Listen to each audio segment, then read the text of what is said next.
This episode of Swindled may contain graphic descriptions or audio recordings of disturbing events which may not be suitable for all audiences. Listener discretion is advised. And the Orlando Freefall is a brand new ride at Icon Park. It just opened up at the end of December. At 430 feet high, it is the world's tallest freestanding drop tower. It takes people slowly into the sky and then drops them at speeds of up to 75 miles per hour. At 11:12 p.m. on Thursday, March 24th, 2022, emergency responders in Orange County, Florida, were dispatched to the Orlando Freefall amusement ride at Icon Park. There had been a terrible accident. While the ride was in motion, witnesses described seeing a teenager fall out of a seat to the pavement, hundreds of feet below. What is the name of the business, sir? Orlando Slingshot and Freefall. Okay. Yes. Okay, tell me exactly what happened. Sir, tell me exactly what happened. The ride was going, and during the middle of the ride, the guy just came off. Okay, I have help on the way, okay? Is he awake? No, he's dead. He's dead. At first we thought it was a piece of the ride or whatever, until we got a little closer, and it was a person laying on the ground, Montre Williams told Fox 35. Everyone was just panicking and screaming. It was all captured on a cell phone video.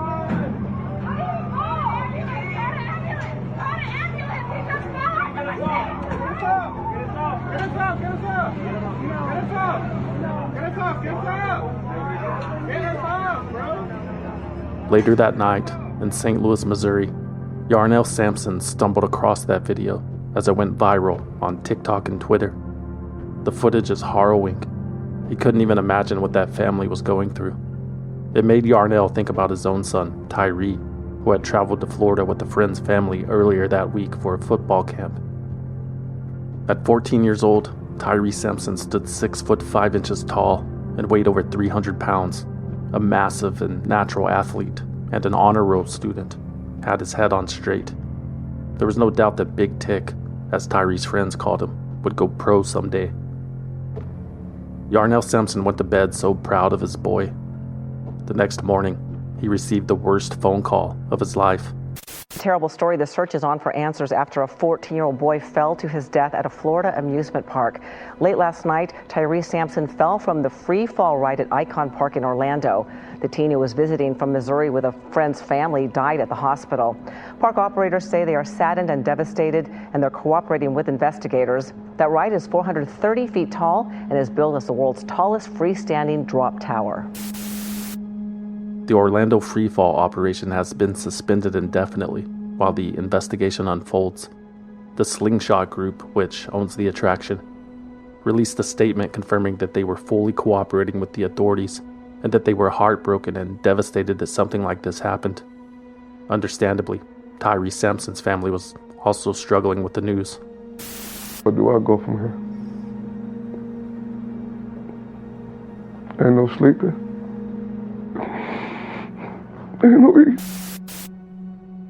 In the immediate days after the tragedy, Yarnell Sampson arranged to bring his son's body home to St. Louis. Tyre's mother, Nikia Dodd, also stricken with grief, planned a funeral and launched a GoFundMe to help cover the cost. Meanwhile, other family members remained on site at Icon Park in Orlando, where the freefall ride had transformed into a makeshift memorial for Tyre. Shay Johnson walks along I Drive with about 24 people holding signs and megaphones. They want the Orlando Freefall ride shut down permanently after Shay's 14-year-old cousin Tyre Sampson was killed while riding it. And so you actually created a petition, correct? Yes, to get this ride taken down. They have around 4,500 signatures. And Shay, what are you going to do with those signatures after you collect, 5,000 you're telling me? Yes, I'm going to take them to the lawyer and I'm going to take it to City Hall. Tyre Sampson's cousin, Shay Johnson, spoke with multiple news outlets about what unfolded that night. Shay said Tyre called her from the park and asked for money. And she said that he told her he had been turned away from 2 other rides earlier due to his size. He said, I know you got all the money, cousin, let me hold some money. I said, I don't got no money. He said, yes, you do. So I went back in my job and I got him some money and I brought him back out. And I said, what you finna do with it? He said, I want to get on the swing on International. I said, okay, ride it twice and ride it for me too. And he called me back about 7 minutes later. He said, they said I'm too big, I can't ride. So I said, go try another one. That's when he came to try the slingshot, and he said they told him he was too big for that. So he said, well, cousin, it's another ride. I'm going to try it out. I said, okay. And he called me. He said, they let me ride. I can ride. I said, okay, get on. Didn't know this would be my last time talking to him live. He just wanted to ride and have a good time. My cousin lost his life over this ride, Shay Johnson told Fox 35. I don't feel it's safe and feel it should be shut down before someone else's family have to go through what we are going through. Shay started collecting signatures on a petition to close the Orlando Freefall permanently. She swore to stay on site from sunup to sundown until the ride was taken down. I will be here.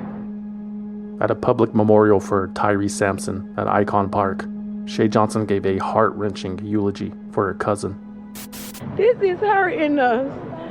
The hurtful thing I had to do was clean his blood up. They didn't even clean it. The next day, she was at a balloon release ceremony, remembering some of the good times. Me calling him fat boy and him calling me mini-me because I was always shorter than him. And I think that's what I'm going to miss the most. Shay Johnson showed up for Tyre every day. It was her duty. She became the voice of a family that was hurting badly and needed to be heard. I have to have my voice heard. I'm doing it for my cousin. He's not here for his voice to be heard, so I got to be his voice. I got to be his mom's voice. I got to be his dad's voice. I just got to be the voice for my family. That voice was asking for justice. I want the owner to be at fault for this. I want the workers, because they should have did their job. While the investigation to determine if someone was at fault for the accident has not concluded, the Florida Commissioner of Agriculture and Consumer Services has released the operations manual for the Orlando Freefall, inspection records, training schedules, and the accident report. The operation manual warns, quote, "Be careful when seeing if large guests fit into the seats. Check that they fit within the contours of the seat and the bracket fits properly. If this is not so, do not let this person ride." Seems obvious enough, but in the video footage of the incident, it appears that Tyre's overhead harness does not fit properly. It comes to a stop on top of his belly, while harnesses for the other, smaller riders are locked between the legs. There was also a weight limit that seemed to have been ignored. According to the operations manual, that weight limit is 130 kilograms. That's roughly 287 American pounds. Tyre Sampson weighed 340 plus. He never should have been allowed on that ride. There also appears to be a potential design flaw. According to the accident report, quote, "Freefall was coming down the tower. When the magnets engaged, the patron came out of the seat. Harness was still in a down and locked position when the ride stopped." Independent ride safety experts have also pointed out that there were no seatbelts in place as a last resort. In the video, after the fall, you can hear the ride operators ask each other if they had checked Tyre's harness.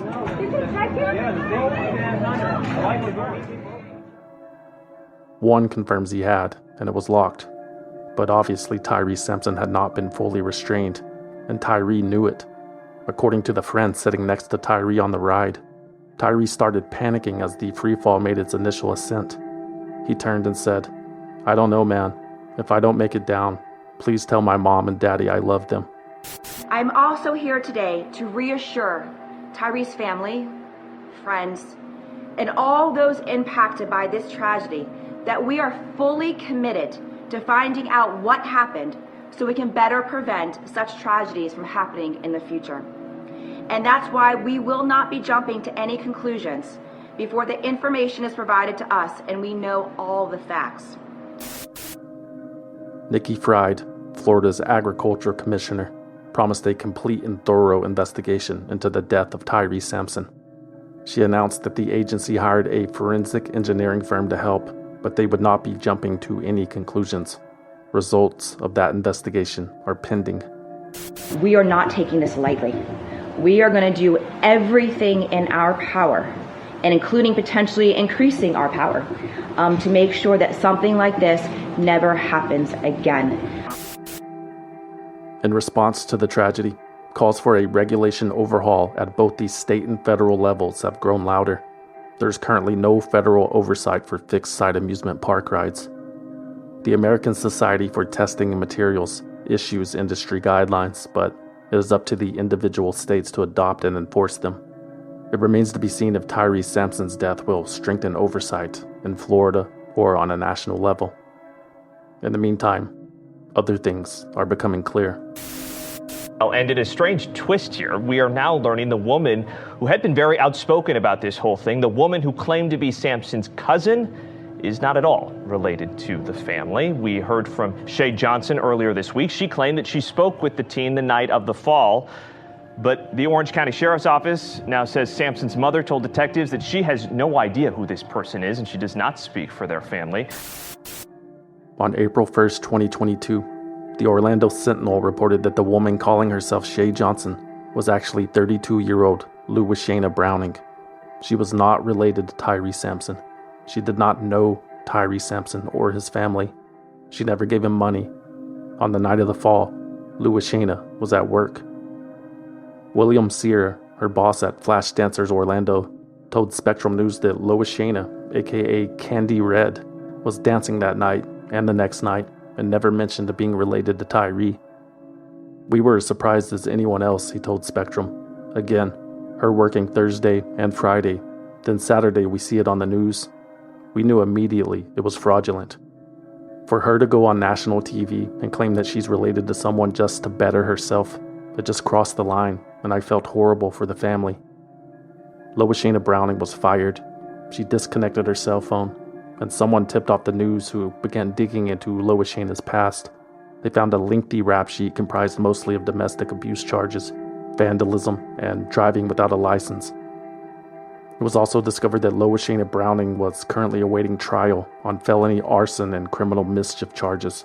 She's accused of torching her ex-boyfriend's new girlfriend's car. On Louisiana's phone, cops found photos of her in the hospital with burned legs and a Google search history that included the phrase, "What is the best thing to set a car on fire? Lighter fluid, gas." This trial could last for weeks. The good news for Louisiana Browning is that no charges have been filed against her related to her impersonation of Tyre Sampson's cousin. The Orange County Sheriff's Office says they have found no evidence that she broke the law. Other than a plan to print and sell t-shirts featuring Tyre's face, there doesn't even appear to be a financial motive. But that didn't mean other people weren't trying. Family members are also telling us that they have noticed some fake donation accounts online. They found a fake GoFundMe page pretending to collect money for funeral costs. The family says it is a scam. While simultaneously fending off the phonies, the family raised enough money to bury Tyre Sampson on April 2nd, 2022. The majority of the expenses were covered by popular Jacksonville-based rapper YK Osiris. YK donated $15,000 to the official GoFundMe and posted a screenshot for the world to see. But after the funeral, Tyre Sampson's brother, J-Rock, called YK out publicly. YK Osiris, or whatever dude name is, canceled. Used Lil Bro for pure clout, a Facebook post read. Didn't pay a dime but told the world otherwise. Even posted a fake screenshot of a GoFundMe donation.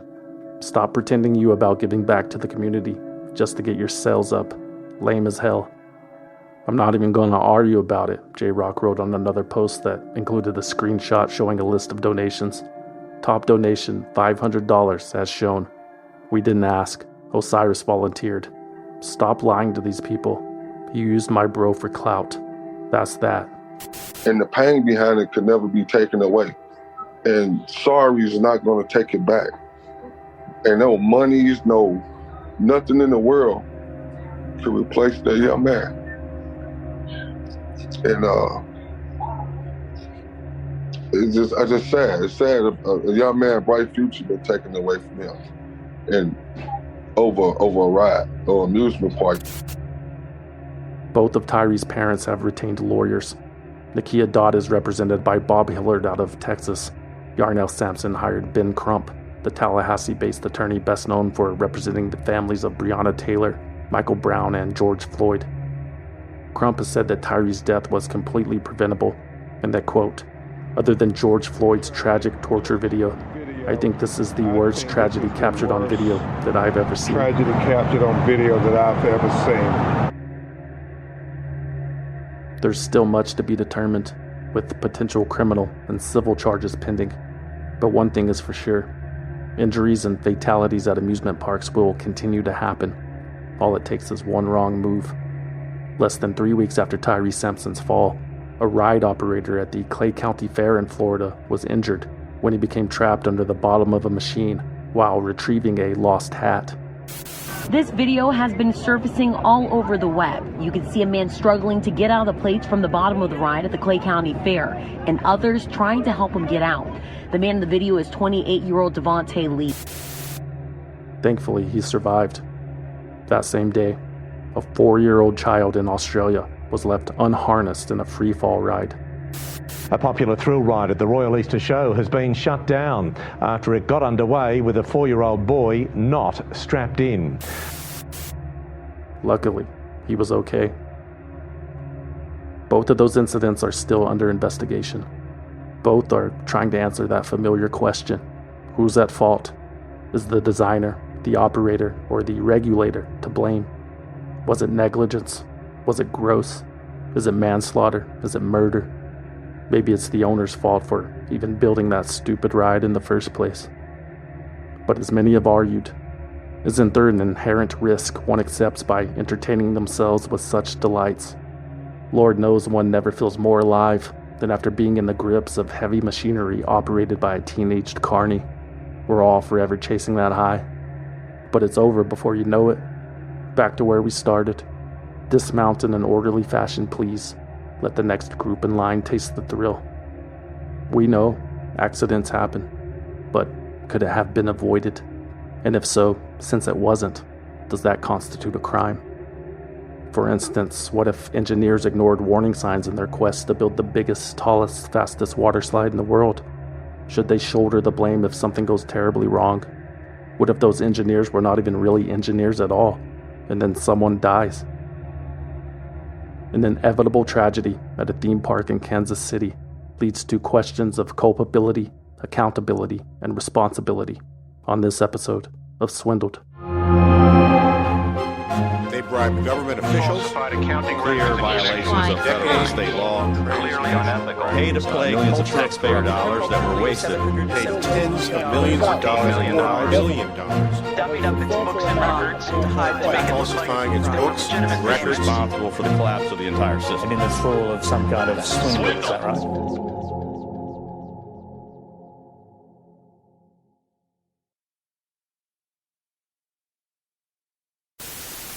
Do you remember the best times we ever had? They always happen in the summertime. So dive into these sunny days. We can laugh, we can play, we can make lots of memories. Schlitterbahn, well, it's the hottest, coolest time in Kansas. We're going to Schlitterbahn. Well, it's the hottest, coolest time in Kansas. We're going to Schlitterbahn. Schlitterbahn is widely considered the gold standard of water parks. Initially conceived in 1966 as a campground resort with a single water slide, the family-owned park in New Braunfels, Texas, has won Amusement Today's Golden Ticket Award for Best Water Park 23 years in a row and has expanded to 5 different locations. Much of Schlitterbahn's success can be attributed to one man's consistent innovation, Jeff Henry. People call him the Wizard of Wet, Lord of the Slides, the aquatic Walt Disney. Jeff Henry is the son of Schlitterbahn founder Bob Henry. Jeff and his 2 siblings took over the park when his parents retired in 1989. Gary, his brother, focused on operations. His sister Jana handled the retail side of the business, and Jeff Henry designed the rides. He was a visionary. Uphill water slides, lazy rivers, landlocked surfing.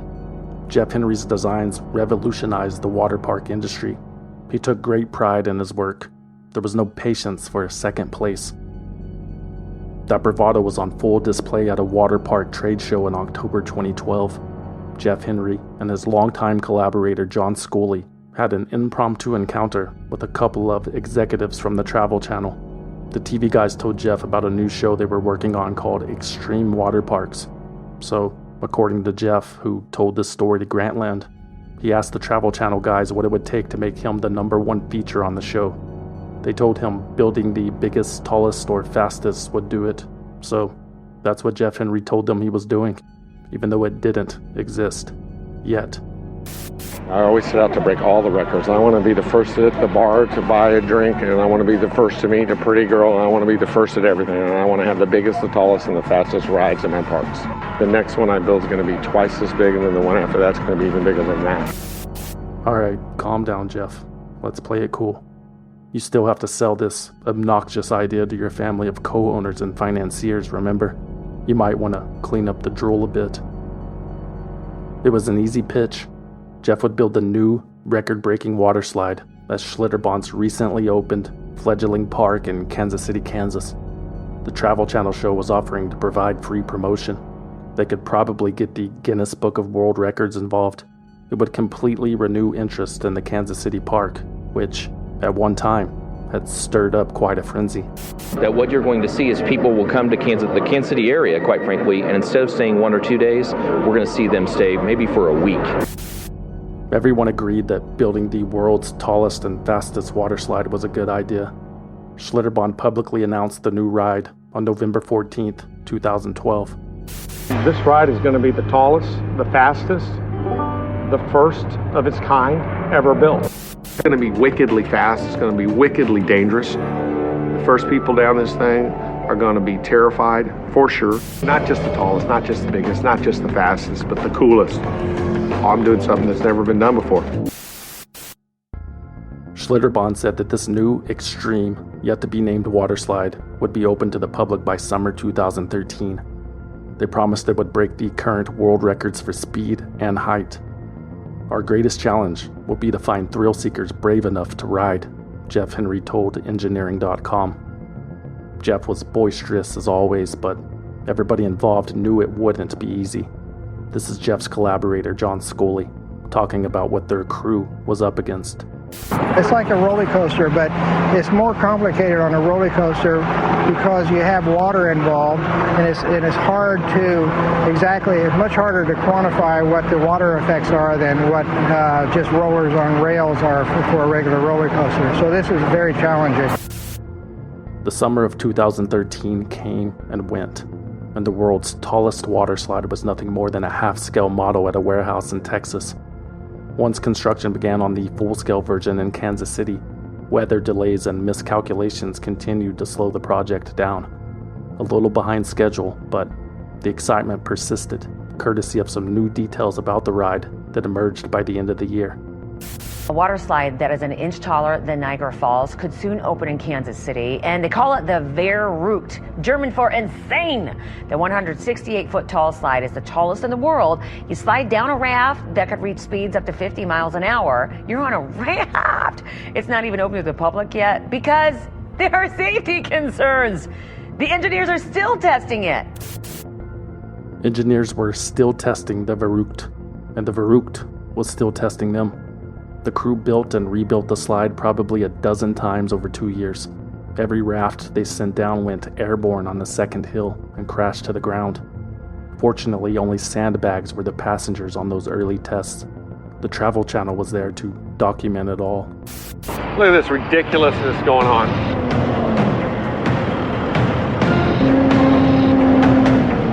Money going down the drain. Frustration isn't the right word. Now I'm getting pissed off. I need a beer. After months of failed tests, Jeff Henry decided to tear down much of what had been built to redesign it himself. He used a hand-drawn sketch as a blueprint, since none of the previous math and calculations had worked. My partner John sometimes is an idiot, and he's messed up the engineering. Now we went back and rebuilt it my way. 30 months and $3.6 million later, the Verruckt was finally unveiled. It stood a towering 168 feet and 7 inches, taller than Niagara Falls, taller than the Statue of Liberty. Riders would have to climb 264 stairs to get to the top. Jeff Henry and John Scully volunteered to be the first to do so. Jeff said he wore his cowboy boots just in case he died.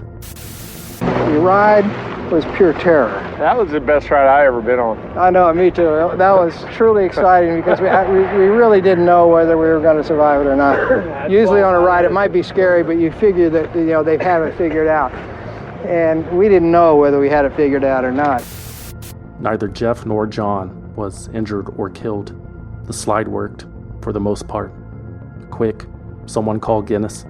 Someone call the governor. Get the mayor on the line. They need to know. Schlitterbahn is putting Kansas City, Kansas on the fun map. It is insane, and that's actually what it's called. It's called Verruckt, which is German for insane. And today, the governor of Kansas, Sam Brownback, the mayor of KCK, Mark Holland, officials from the Guinness Book of World Records will all be here to officially measure this water slide and submit it for the world record. Today, I can confirm that the official measurement for Verruckt is 168 feet 7 inches, which is a new Guinness World Records achievement. It was Jeff Henry's crowning achievement. On April 25th, 2014, the Verruckt officially became the world's tallest water slide. This is an erotic piece of art, Henry told Grantland about the Verruckt. It's gorgeous. It's just a beautiful shape. It's grander curves, grander valances, steeper drops. Everything is just really, really, really sexy. It's hard to imagine, but Jeff Henry wasn't entirely satisfied with its creation. More specifically, Jeff Henry wasn't happy that the rafts were still flying off the slide on occasion during the test. So after the record-setting event, Henry and Scully dismantled 2/3 of the slide to adjust the angle of the second hill. Aerial photos of the deconstruction leaked to the media, so Henry began making adjustments at night. He was like a mad scientist who couldn't rest until his monster came alive. I'm going to prove to everybody when we finish this on time and everybody sees it running and sees it working that I'm not crazy.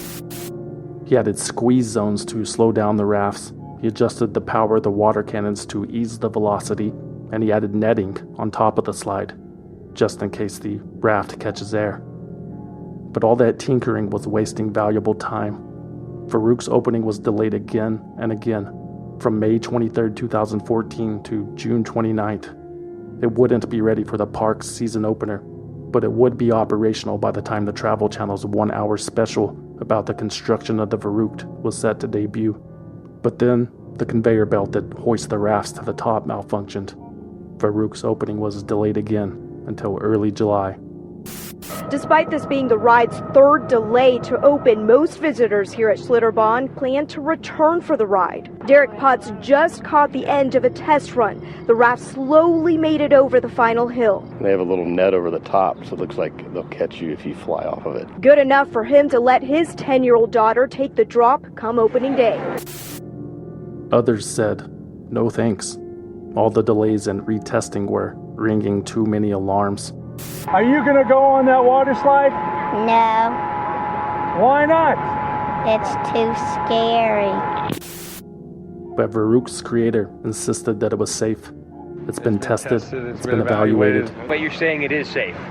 Oh yeah, this ride is probably the safest speed slide that's ever been built. On July 10th, 2014, the Verruckt opened to the public. National media outlets descended upon Schlitterbahn in Kansas City to send their lowest-ranked correspondent down the slide with a camera. Next tonight, a kind of daredevil race underway at America's big theme parks. Bigger, faster, scarier new rides. And tomorrow, the world's tallest water slide opens, higher than the Statue of Liberty. Delays. The world's tallest water slide is set to open. The 168-foot tall slide is in Kansas City, and it opens tomorrow. That's taller than both Niagara Falls and the Statue of Liberty. The slide plummets riders at up to 70 miles an hour on 4-person rafts. 3-person rafts, actually. That's one of the adjustments made by Jeff Henry and the designers. The raft set 3 people with a combined required weight of between 400 and 550 pounds. Riders would be required to weigh in at the bottom of the stairs and again at the top platform just before launch. Then, if the math works out, riders would be fastened to their seats with Velcro straps and sent over the edge of a 17-story, near vertical drop before being launched up a second massive hill, followed by another 50-foot fall. It's just like a roller coaster. Stomach drops out, you get that rush, and this one you just kept going and going. You're just kind of airborne for a second, and then just a rush, I guess. The second hump right there is even scarier than the first one. You're going down, you think it's all over, it ain't over. Once you're strapped down, it's kind of just hang on for dear life. You can't look down. It's literally they open the gate and you're like, oh, and then the raft drops and you can't see anything but netting and sky. The drop, you feel like you're off the ground for like 10 seconds. Great. And you're hanging on for dear life. I would probably do it again. It was maybe the most intense 25 or so seconds of my life. Yeah, that's what they all say. But the critics agreed. Schlitterbahn, Kansas City's Verruckt was sensational. The giant slide took home the award for Best New Water Park Ride at the 2014 Golden Ticket Awards with 59% of the vote. It was so popular that the park implemented a reservation system to manage the crowds. But 2 years after Verruckt opened, something horrible would happen. Something unimaginable. Something inevitable that would drown out any joy the world's tallest water slide may have brought to this world. We can go where the rivers connect us. We can go where the current takes us. Always the hottest, coolest time. Let's go to Schlitterbahn. Every time we go, we have the best time. Splashing, laying in the sunshine. Surf and slide and laugh and play. We can stay here all day. We can go where the rivers connect us.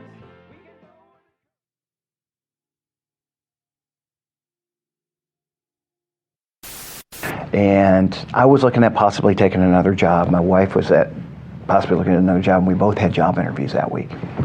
And we were talking about it as we were leaving the house. I remember grabbing the keys off the hook. I said, honey, our lives are fixing to change. Sunday, August 7th, 2016, was Elected Officials Day at Schlitterbahn in Kansas City. That meant free admission for State Representative Scott Schwab and his family. After church, Scott and his wife Michelle watched their 4 boys light up when they were told what was in store for the rest of the day. The morning cloud cover had dissipated by the time the Schwab family arrived at the water park. It was about 78 degrees and sunny. You couldn't ask for a better afternoon. Once inside, the 2 oldest sons, 12-year-old Nathan and 10-year-old Caleb, made a beeline for Verruckt. Before they took off, I said, brothers, stick together. And he says, I know, Dad. The brothers stuck together until they couldn't. The scale at the bottom of the world's tallest water slide demanded they would need a third 300-plus pound passenger in order to meet the minimum weight restriction. Instead, Nathan and Caleb were split up. They were permitted to ride the Verruckt separately, with 2 unfamiliar adults seated behind them. Nathan's crew launched first. The Verruckt performed as advertised. 30 exhilarating seconds later, 12-year-old Nathan Schwab was back on dry land, waiting for his little brother to fly down the chute. That's when he heard a sickening thud. Nathan watched Caleb's raft go airborne over the second hill. The 10-year-old's head slammed into the round metal support beams of the safety netting at 65 miles per hour. The impact ripped Caleb's head off his shoulders, striking the passengers behind him. One woman had a broken jaw. The other suffered a fractured orbital. We saw his friend screaming and crying about it. His friend was screaming for help, and then I think that's when staff members and medics and stuff started running. Nathan Schwab ran to retrieve his parents, who were camped out with their 2 youngest children. Nathan tried to explain what happened, but words were difficult to muster. He fell from Verruckt. He fell from Verruckt, the 12-year-old repeated. There was a gentleman who wouldn't allow me to come close enough to see what was going on. And he just kept saying, no, trust me, you don't want to go any further. As Scott and Michelle Schwab approached the giant water slide, the gravity of the situation began to reveal itself. They were in complete and utter shock. I said, I just need to hear you say it. Is my son dead? And he just shook his head. And I said, I need to hear it from you. Is he dead? He says, yes, your son is dead. New tonight, a tragic death at a water park in Kansas. Tragic accident at a popular water park. A young boy died while riding the Verruckt water slide at Schlitterbahn Park in Kansas City, Kansas. It's a shocking story for families across the nation. But we can confirm that the young boy is Caleb Schwab of Olathe. The family pastor says the boy is 10 years old and the son of Kansas State Representative Scott Schwab. It was elected officials' day here at the water park, a day that went terribly wrong on the world's tallest water slide. I saw most of what happened. I didn't see all of it, but I heard the noise. And I looked over immediately, and I saw his broken neck and him sliding down the slide, leaving a blood trail. We are saddened to share that a 10-year-old boy died on Verruckt this afternoon, Schlitterbahn said in a statement. Given that safety is our first priority, we have closed the Kansas City Park today and Monday and have closed the ride pending a full investigation. Our thoughts and prayers are with the family during this difficult time. Schlitterbahn's corporate communications director also held a press conference but did not have much information to share. Why is it that you don't have any information about this? I have this information for you that I've shared. We don't have any other information at this time. And I understand a full investigation's underway.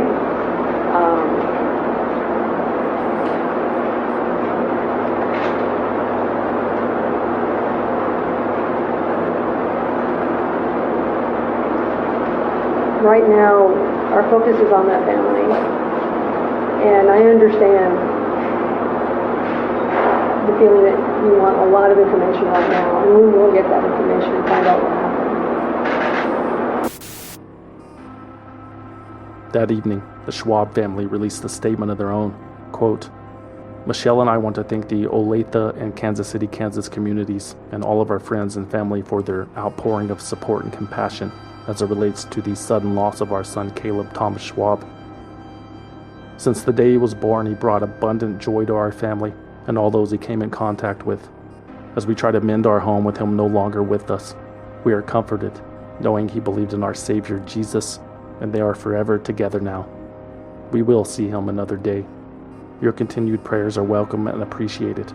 We appreciate your understanding of our family's need for privacy during this difficult time of grieving.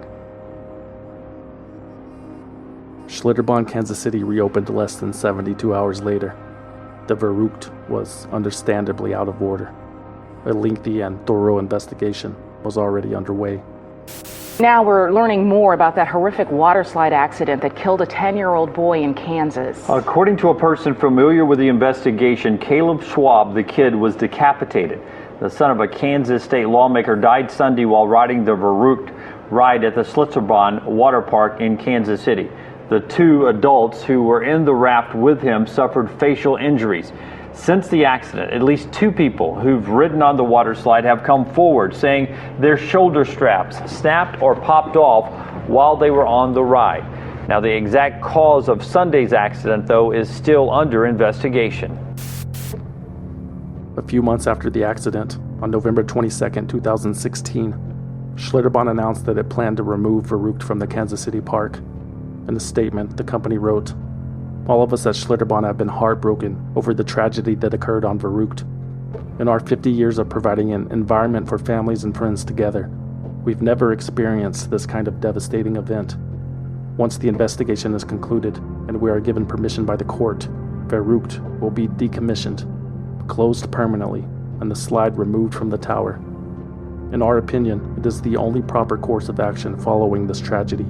We will, at some point in the future, announce what will be built in its place. As we move forward, we assure everyone who works for us and the community, we remain wholly committed to our Kansas City Park and the original vision of Schlitterbahn, providing a great place to work and an environment for families and friends to gather together. The Schwab family sued Schlitterbahn and related parties. In January 2017, the company settled with the family for a reported $20 million. Scott Schwab announced that part of the money would be used to start a foundation in Caleb's honor. It's called Can I Go Play? That was Caleb's favorite question. He was a sports fanatic. The foundation provides scholarships for club sports for those unable to pay. In February 2017, the Schwab family broke their silence for the first time since the tragedy. Scott told Good Morning America, quote, "We have a box of greeting cards from around the world, and we just want people to know we're grateful. And yeah, we're still hurting, but we're going to be okay." Later that year, in April 2017, Kansas passed a new law, spearheaded by Representative Scott Schwab, that strengthened amusement park regulations in the state. If signed into law by Governor Brownback, the new legislation would require amusement park rides to be inspected by experienced outside engineers. Previously in Kansas and many other states, amusement parks were allowed to inspect their own rides privately. And I love every one of you, and I thank you for everything you have done for our family. But this bill's really not about Caleb. I think we understand that. It's for the next kid that goes someplace in Kansas for a fun weekend. So on their behalf, I want to thank you, because on September 7th, a month after the incident, when our inspectors went to the park, I wanted to meet the team. So I went back to the park to meet our team. And I had to rewalk Nathan's steps and my wife's steps, because my imagination was way worse than reality. It was surreal. But the boom we had to use for our inspectors to look at needed a permit at a slide that didn't. So this is a good measure. And for those of you who have consternation with the expansion of government, sometimes you just need some, because even John Adams expanded government when he created the U.S. Navy. So Governor Brownback signed the bill on April 24, 2017. That same month, Schlitterbahn also settled claims with the two sisters injured on Verruckt for an undisclosed amount. And with that, the civil complaints were behind the company, but the criminal investigation lingered on without an end in sight. It's an accident, but there's an accounting, because someone was negligent.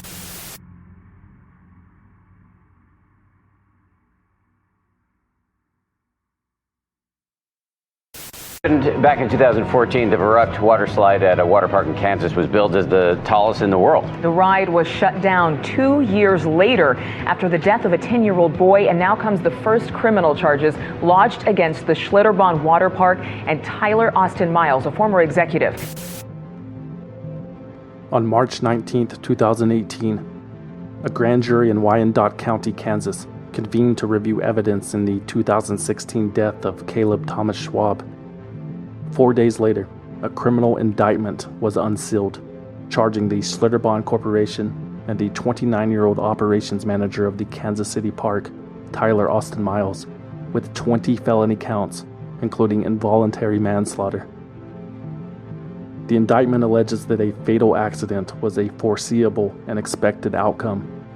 Mr. Miles had avoided or delayed repairing Verruckt's severe maintenance issues. Punctures in the rafts were patched with duct tape.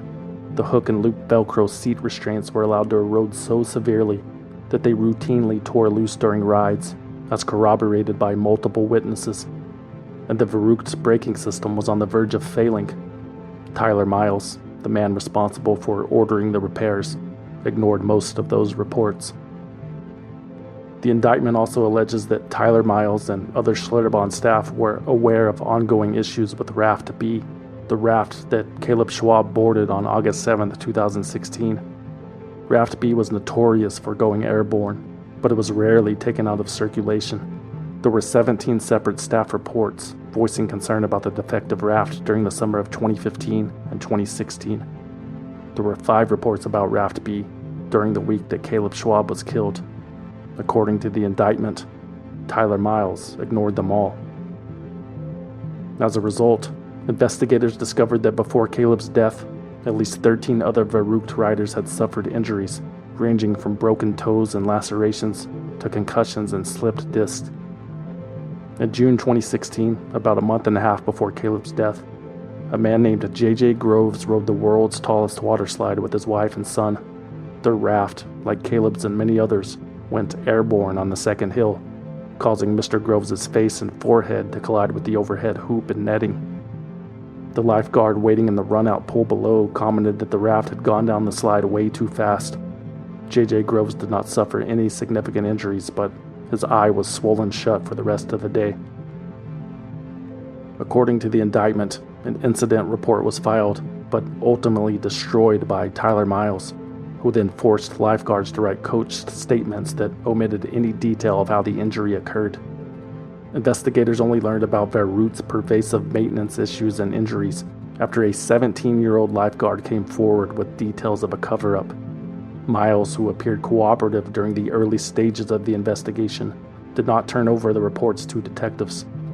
In fact, Miles loaded the documents into his car and drove them from Kansas City to Texas. When investigators asked Tyler Miles if he was aware of any previous injuries related to Verruckt, he said no. In addition to the manslaughter charge, Tyler Austin Miles was charged with 2 counts of interference with law enforcement for not being forthcoming with the documents or the truth. Authorities said that the investigation had been delayed for 6 months as a result of the operation manager's actions. Tyler Austin Miles was also charged with multiple counts of aggravated battery and aggravated endangering a child for the past injuries that occurred on the Verruckt under his watch. As the operations manager, Miles had failed to address the almost daily reports that something was very wrong with the slide. Authorities alleged that most, if not all, of the injuries could have been avoided had Tyler Austin Miles done his job. The indictment read, "Evidence in the form of corporate emails, memoranda, blueprints, video recordings, photographs, and eyewitness statements revealed that this child's death and the rapidly growing list of injuries were foreseeable and expected outcomes. Verruckt's designers and operators knew that Verruckt posed a substantial and unjustifiable risk of death or severe bodily harm." Schlitterbahn begged to differ. The company, which had also been named in the indictment, released a statement saying how they were, quote, "deeply disappointed to learn that any individual was being personally charged for the terrible accident on Verruckt." The company added, "Our review of the facts and circumstances of the accident has never shown any evidence of criminal conduct on the part of anyone. Throughout his employment with us, our operations director, Tyler, demonstrated the highest dedication to safety, from the training of our lifeguards and ride operators to ensuring all rides have operated in accordance with our strict protocols. He was conscientious and committed to providing visitors to the water park a safe and enjoyable experience. Tyler left us in September to accept a great opportunity. We were sorry to see him go and wished him well. We stand by him and are shocked by these allegations." Tyler Miles turned himself in and pleaded not guilty to all of the charges. His attorney said the charges alleging their client avoided or delayed repairs and covered up similar incidents were not true. Quote, "Not only had Tyler ridden the slide numerous times, but, as the state is aware, he had scheduled his wife to ride it on the day of the accident. These are not the actions of someone who believed the ride to be dangerous." The grand jury disagreed, and they had more charges coming down the pipe. In reality, Schlitterbahn should have seen it coming. Everybody knows that the first drop is scary, but it's the second one that really makes you shake. It's the latest in a string of charges this week tied to the death of 10-year-old Caleb Schwab at Schlitterbahn Water Park. The newest charges are against ride designer John Schuley, Schlitterbahn co-owner Jeff Henry, and Henry's construction company. Each is charged with battery, child endangerment, and second-degree murder. On March 27, 2018, the Kansas Attorney General unsealed a new indictment charging Schlitterbahn co-owner, 62-year-old Jeffrey Wayne Henry, his Henry & Sons construction company, and Henry's right-hand designer man, John Timothy Schooley, with second-degree murder for the death of Caleb Schwab, in addition to 12 counts of aggravated battery and 5 counts of aggravated endangering of a child for the past injuries sustained on Verruckt. The indictment alleges that Jeff Henry, the waterslide visionary, rushed to complete the design and construction of Verruckt to impress the Travel Channel. The indictment also states that Henry was motivated by a desire to flaunt his achievements, as evidenced by the contents of corporate emails. "I'm going to brag a lot," he wrote. In his rushed quest to be the best, the indictment alleges that Mr. Henry skipped fundamental steps in the design process, resulting in a dangerously flawed construction. Jeff Henry may be creative, but he's no engineer. Jeff Henry dropped out of school at age 14. He may have been around water slides most of his life and knew how they worked, but he was incapable of doing the physics. Instead, Jeff Henry essentially just drew a slide on a piece of paper, wrote the word big with an arrow pointing to it, and grunted it into existence. The indictment indicated that the lead designer, John Schooley, another man who possessed no engineering credential relevant to amusement ride design or safety, was responsible for doing the math. But instead of math, Henry and company relied almost entirely on crude trial and error methods. At one point in the design process, John Schooley actually admitted as much, quote, "If we actually knew how to do this, and it could be done that easily, it wouldn't be that spectacular." Jeff Henry continued to push the project forward, despite others' warnings and misgivings. In a string of emails sent on December 14th, 2012, Henry wrote, "Time is of the essence. No time to die. I have to micromanage this now. This is a design product for TV. Absolutely cannot be anything else. Speed is 100% required. A floor a day, tough schedule." The indictment says that after Caleb's death, experts who examined the ride found that Verruckt's design violated nearly all aspects of the long-standing industry safety standards. John Hunsucker, the founder of the National Aquatic Safety Company, was actually a consultant on Verruckt. Hunsucker warned Henry before and after the ride opened to the public that it was, quote, unfinished and was still in an unsafe condition. Jeff Henry obviously ignored those concerns. Jeff Henry also ignored his own eyes, the indictment purported. The rafts were flying off the slide during testing, plain as day. There's footage of it on the Travel Channel show. Jeff Henry even comments on it. Whoa! It fell backwards, tipped over, and killed every sandbag in there. But despite the red flags and constant delays for rebuilds, Verruckt was open for business, design flaws and all. According to the indictment, the most obvious and potentially lethal flaw was that Verruckt's design guaranteed that rafts would occasionally go airborne in a manner that could severely injure or kill the occupants. Henry, Schooley, and Miles all knew about this problem before the ride opened to the public. A video of the Caleb Schwab incident shows the 10-year-old boy abiding by all the rules. He was seated, strapped in, and his group's combined weight was in the acceptable range. The original age restriction of 16 years old had been lowered to 14 years old, despite industry suggestions. But the day before Verruckt opened, Jeff Henry scrapped the age restriction altogether, which allowed Caleb to ride. In the face of the accusations, Schlitterbahn vowed to fight. "Since the date of the incident, we have worked closely with law enforcement," the company said in a statement. "At no time have we withheld evidence. At no time have we altered evidence." The indictment uses quoted statements from a reality TV show that was scripted for dramatic effect that in no way reflects the design and construction of the ride. Here's their statement saying, "We as a company and as a family will fight these allegations and have confidence that once the facts are presented, it will be clear that what happened on the ride was an unforeseeable accident." Jeff Henry was taken into custody on South Padre Island, Texas on March 27, 2018. He was transported to Kansas City, Kansas a few days later, where he pleaded not guilty to the charges and bonded out for $500,000. Afterward, Henry's attorney, Carl Cornwell, did all the talking.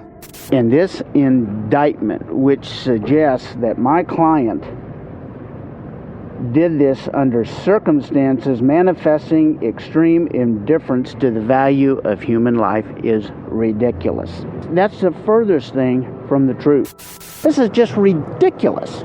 I don't know why people think this is a criminal case. It makes no sense to me that it's a criminal case. It's just not. He does not have any formal education in terms of engineering or physics, correct? And neither did Henry Ford, and he built the car. Jeff Henry was tired. I don't have anything to say today, thanks. I'll be talking to you guys shortly after I get some rest. But if it were rest Henry was looking for, he would not find it in Kansas, or Texas for that matter. He flew home by private plane to New Braunfels the night he posted bond, to discover that his house had been burglarized. He was standing next to his car, and he was screaming, and I thought, I couldn't understand what he was talking about. Henry claimed that 2 of his trucks were missing, along with $500,000 worth of personal property. He knew it was CJ, a man who was already locked up but usually lived on the Henry Ranch with his mom. I'm gonna kill your son. I'll bond him out of jail myself and kill him. Officers arrived at the Henry property around 3 a.m., but Jeff Henry was gone. The prosecutors in Kansas heard about the incident and filed a motion to revoke his bail, but the judge denied that motion after Henry apologized for losing his temper. 3 months later, on July 13th, 2018, Jeff Henry was in trouble again. Marion police officer Kristen Jasinski responded to a reported disturbance. Further investigation found Jeff Henry with more than 61 grams of meth, 18 hypodermic needles, and 16 Xanax pills. Court records further claim Henry agreed to pay a human trafficker $400 for a prostitute, but instead paid him $240 in cash and then 10 Schlitterbahn all-day passes to make up the difference. Police in Merriam, Kansas, responded to a disturbance at the Drury Inn Motel. They found a man trying to kick down the door of a room occupied by Jeff Henry and 2 women. He was not a fan of water park passes as payment, apparently. Jeff Henry was charged with felony possession of methamphetamine with the intent to distribute, as well as a drug paraphernalia charge and a misdemeanor charge for buying sexual relations. A hearing was scheduled for December. Jeff's lawyer blamed his client's mental health for his most recent run-in with the law. When Caleb died, I think a piece of Jeff died too. And since that time, he's been in a depression. Jeff Henry spoke briefly about his mental state in one of the only interviews he gave after the Verruckt tragedy with the Texas Monthly. Quote, "If I really believed I was responsible for the death of that little boy, I'd kill myself right now. There are members of my family who would like to commit me to a facility because I'm suffering from depression. Sometimes I can't get out of bed for 4 days." The real Jeff Henry was not indicted, he told the magazine. The actor Jeff Henry, who was trying to glamorize the ride, was indicted. Not true, clarified Jeff's ex-wife, Louise Setry, who filed for divorce earlier that year. Jeff's mental problems and substance abuse were nothing new. The trouble started long before Verruckt was built. Here's what she filed in court. Jeff Henry has had in the past serious mental, psychological, psychiatric, anger management, and emotional problems long-standing in nature that in part caused or contributed to horrific assaults and beatings. The civil lawsuit goes on to say Henry assaulted, battered, beat, and tormented his ex-wife. She was sexually assaulted in many different ways. Some of the alleged horrific assaults took place at Schlitterbahn's New Braunfels water park, and she says her child was the victim of witnessing the horrific acts. Those statements were in specific reference to a May 2013 incident where the ex-wife claims she called 911 when Henry rammed his vehicle, owned by Schlitterbahn, into her car at her house, then broke in and then used a concrete pedestal to break down her bedroom door where she and her child were hiding in fear of their lives. There was a lot of hitting, there was a lot of kicking, there was a lot of rape, there was using a belt, Setry testified in court records. He's crazy. He pulled a gun on me. He made me hold the bullets and raped me for 3 hours, she added. Louise also claims that Jeff stomped on her foot so hard that it required pins to repair the brakes. Henry's attorney in the divorce case vehemently denies the accusations. Your ex-wife says you're crazy. You're your estranged wife, Louise. There's this pending... We'll deal with that. We'll deal with it. The divorce would have to wait, as would the feud with his brother Gary and the bankruptcy of a failed Schlitterbahn expansion in North Padre Island. There were more important matters on the docket. Those problems seemed insignificant, considering Jeff Henry was facing murder charges. It was possible that he could spend the rest of his life in prison, unless he caught a break. A judge has dismissed criminal charges related to the death of a 10-year-old boy at a Kansas City water park. The child was decapitated on a water slide called Verruckt at the Schlitterbahn Park in 2016. After the incident, the park owner and the slide designer were charged with second-degree murder. But today, the judge dismissed those charges, citing improper evidence and saying the defendants were not afforded due process protections. The judge also dismissed an involuntary manslaughter charge against the park's operations manager. On February 22, 2019, a Wyandotte County judge dismissed all charges against Jeff Henry John Scully, and Tyler Miles. Judge Robert P. Burns took issue with what he called the highly dramatized footage from the Travel Channel show. Defense attorneys had argued that the footage did not depict reality, and that the Attorney General never told the jury it was a dramatization. They wanted me to create suspense and danger, to make Verruckt look really scary, to add drama to the show, Jeff Henry told Texas Monthly. You know the raft that went airborne on our 90-foot model in New Braunfels? It was faked. We added rollerblade wheels to the boat to make it fly off. The defendants also claimed the jurors were repeatedly told that the water slide was not built to the nationally accepted standards established by the American Society for Testing of Materials. But Kansas law didn't require the Verruckt to meet those standards at the time of Caleb's death. That's why Verruckt was built in Kansas in the first place. No laws regarding standards could have been broken because they barely existed in that state to begin with. Finally, one of the prosecution's experts discussed the death of Nico Benavides, a lifeguard at Schlitterbahn in South Padre who was pinned to the wall by a wave pool generator in 2013. Judge Burns ruled that testimony was irrelevant to Caleb Schwab's case and threw it out. The court has grave doubts as to whether the irregularities and the improprieties improperly influenced the grand jury and ultimately bolstered its decision to indict these defendants, Judge Robert Burns said. Quite simply, these defendants were not afforded the due process protections and fundamental fairness Kansas law requires. A decision by a judge to throw out charges in the Schlitterbahn case brought strong words from one of the defense attorneys. They were given crap, and that's the kind of case they had, and Judge Burns just flushed it. We welcome today's decision, which dismissed the charges against all defendants, said a spokesperson for Schlitterbahn Water Parks and Resorts. We are thankful for all the support and encouragement we've received. It was the first happy day in a long time for the Schlitterbahn family. However, Jeff Henry wasn't totally off the hook. He eventually pleaded guilty to a felony drug charge for the meth bust. He was sentenced to 4 years and 9 months in prison in March 2022.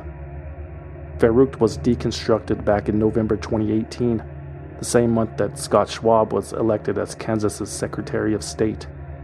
2018 was also the last summer that Schlitterbahn Kansas City opened its doors. Rumor has it that the location will soon be replaced by a Margaritaville. Wasting away again in Margaritaville, that Jimmy Buffett classic. Perhaps the idea coming before the unified government of Wyandotte County this week. UG commissioners heard plans for an $85 million Margaritaville-type resort for the former home of the Schlitterbahn Water Park.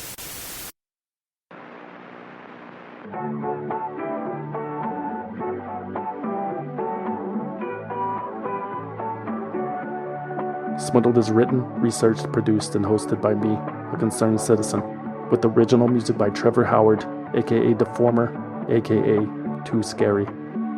For more information about Swindled, you can visit swindledpodcast.com and follow us on Instagram, Facebook, and Twitter at Swindled Podcast. Or you can send us a postcard at P.O. Box 6044, Austin, Texas 78762. But please, no packages. We do not trust you.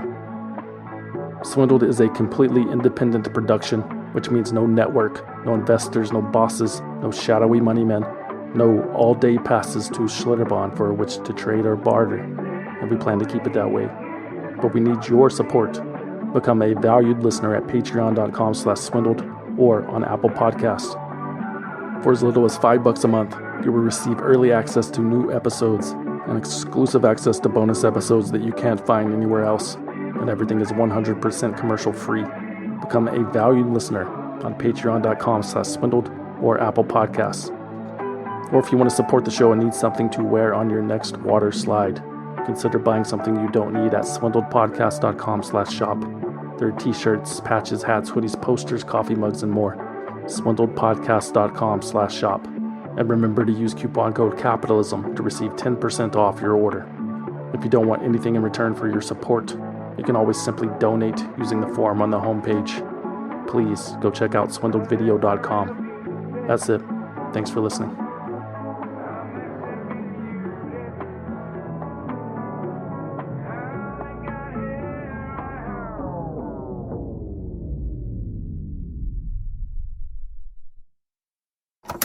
My name is Alicia from Akron, Ohio. I am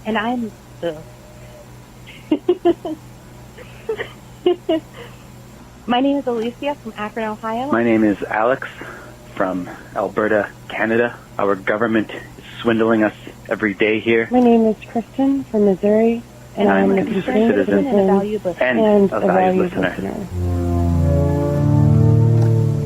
Stay skeptical, bitches.